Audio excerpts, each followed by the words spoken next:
And we are back with another HDTV story. This one is close, hits close to home. Mike Holmes is actually have been kind of in the roofing industry. He was rapping with one of our good friends at Atlas Manufacturer. So I actually met him, have a picture with Mike Holmes, and he's definitely a star in the roofing industry.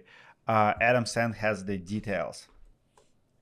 Yeah, this one's interesting, and it's a classic case of the celebrity endorsement. In the years of 2015 to 2019, a housing development called Terracewood was built in Ontario, Canada, by someone called Third Line Homes.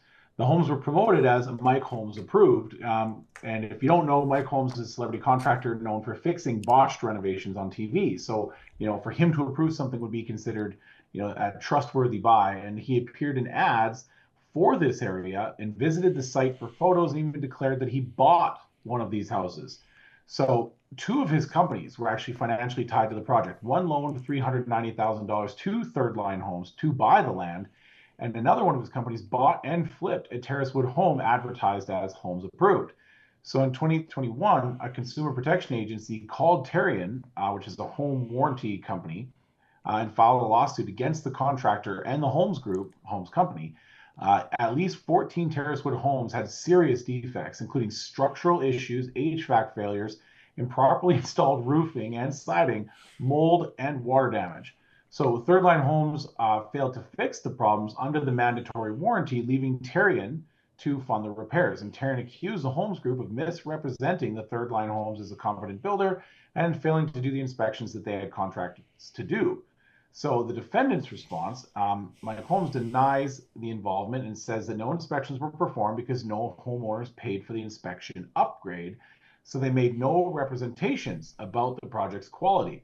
Mike Holmes personally responded after media coverage, expressing he was deeply disappointed with how his comments were used and insisted the company had no access to the homes during construction. Third Line Homes, which is owned by Mary Jo and Paul Osborne, claimed that the homes are well built. Terrian excluded them from resolving complaints, causing a financial collapse of their business. And homeowners and Terrian may have exploited the process to seek demolitions for compensation. As of 2024, the lawsuit is still ongoing in the Ontario Superior Court. Terrian is seeking over $8 million in damages to cover repair and demolition costs, and three of the homes were condemned and torn down. Wow. So that's like I've been in Canada and I can tell you as much as we complain about quality of construction in the United States, Adam, don't be offended, but Canada quality is even lower than United States quality. Talking about roofing, Absolutely. like It's that not, that's just my observation, you know. you're not wrong. The And Canadian but look, three homes were damaged pretty much. Like that's lower quality. So my understanding that probably, so if I have to guess that that company probably one of those like quick production, spec homes. That's what they sound like.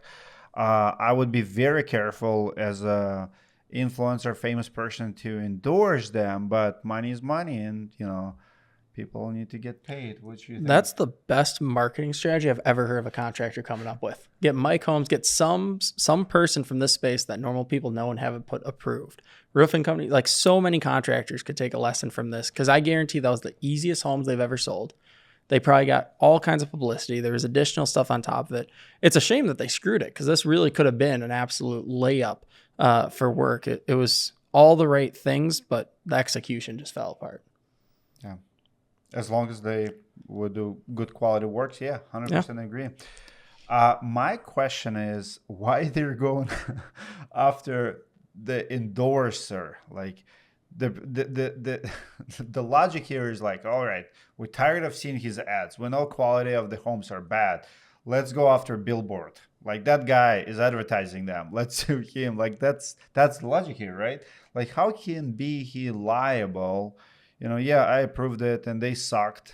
Like, what do Well, you want the from? interesting thing is there's a lot of parties in this because you have the homeowners, you Yep. have the builder, you have the developer, you have the warranty company, and you have what's going to happen after this is the warranty program is covered by a government group in Canada called CMHC, Canadian Mortgage and Housing Corporation. So Now, ultimately, when Terrian can't afford to pay this because this is way more than they can cover, that's going to get covered by the Canadian taxpayer under the Canadian Mortgage and Housing Corporation. So then ultimately, Canadians will pay more for this mortgage insurance as a byproduct of this claim because it's a socialist country, right? So ultimately, that's where they're going to try and go after the person with the most money, which is Mike Holmes. Wow. Well, it's sad. Adam, what do you think? It's very sad. Sad's a good word. This Mike Holmes guy, he uses his celebrity, his star power, his reputation to help somebody else sell homes that they build. And you know, you tell your kids, right, that the people that you hang out with is how you're going to be labeled or identified, even if you're not doing the same things as they are. And now this Mike Holmes, he's got carry a reputation of shoddy work as the label from the previous story. So you just really got to pay attention to who you associate with. And when you make agreements, I was just talking to a buddy yesterday about if I would ever have business partners, because my very first business, I was like 18 years old. Me and my best friend, we got in a huge fight over things.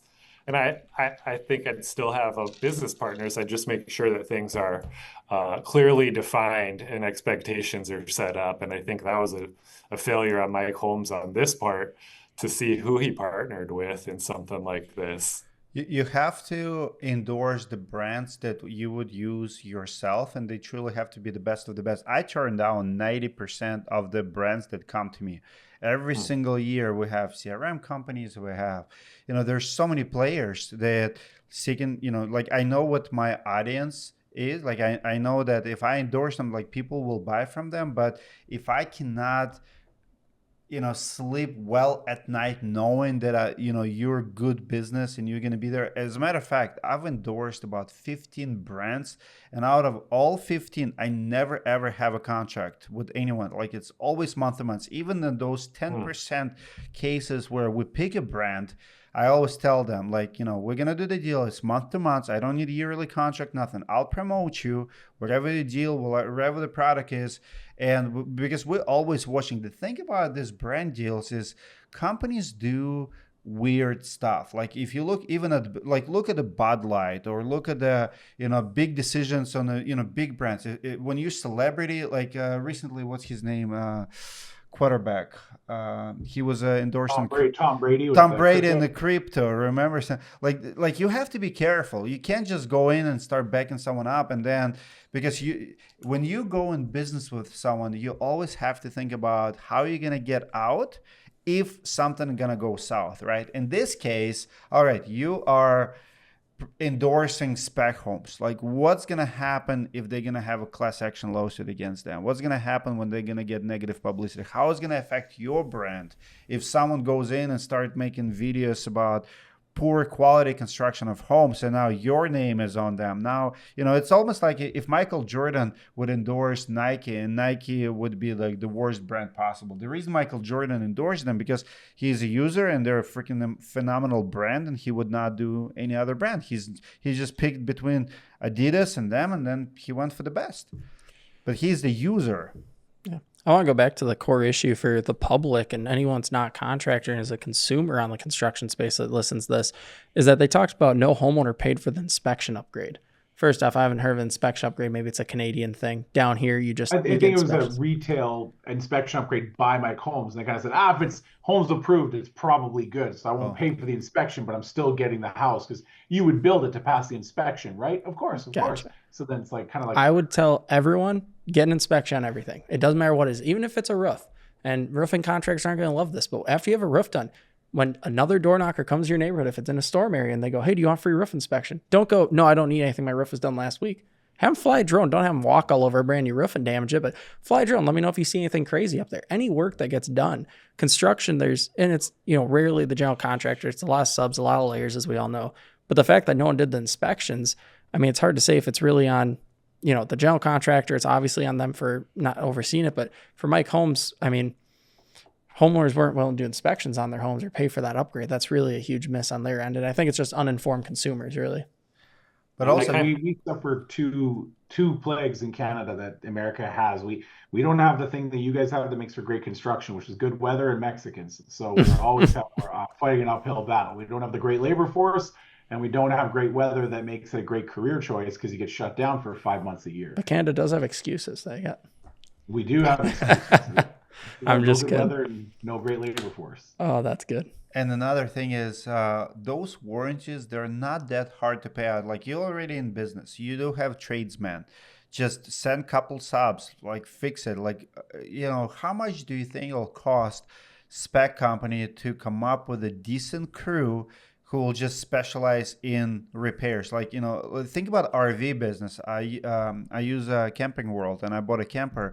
They're even cheaper built than Holmes, right? But if you bought a camper, like every Camping World of America, they'll have very solid repair department. You can bring that, they'll work on it. They'll take their sweet time and stuff, but they'll work on it. It's not that hard. It's not that complicated. I think it's a poor business practice to try to avoid warranty calls, because that's how you're going to make money. That's your reputation. I bought a house, we have this issue, but they sent someone to fix it. That's it. Like, everybody going to keep buying homes from you. Well, this 3 homes condemned. Subcontractor model. Huh? It's a flaw with the subcontractor model, right? Like, Jason Reisman talks about this all the time, right? Like, he has his guys that use his tools on his trucks that perform to his standards on his systems, and he controls when they go, where they go, and what they do. With the subcontractor model, it's very difficult to execute on that practically. Absolutely. Great point, Adam. Awesome stories today. We have one more very, very spicy after the break. Actually, my favorite show, Chip and Joanna Gaines. I'll share with you how they were fined for $200,000. Do not go anywhere. We'll be right back after the break. How much did you pay for it? So we have, in just the vehicle, we paid about $25,000. $25,000? Yeah. They're expensive. They're expensive. You can buy them less expensive. We were pretty particular about the one that we bought. We got the wrap done. We had a local guy that does all of our wraps that did it for us. It was designed by Roofing School, so shout out to Brian for that. So it's 4 people. Look at this bucket. See, it's Built for comfort. it's like a tank.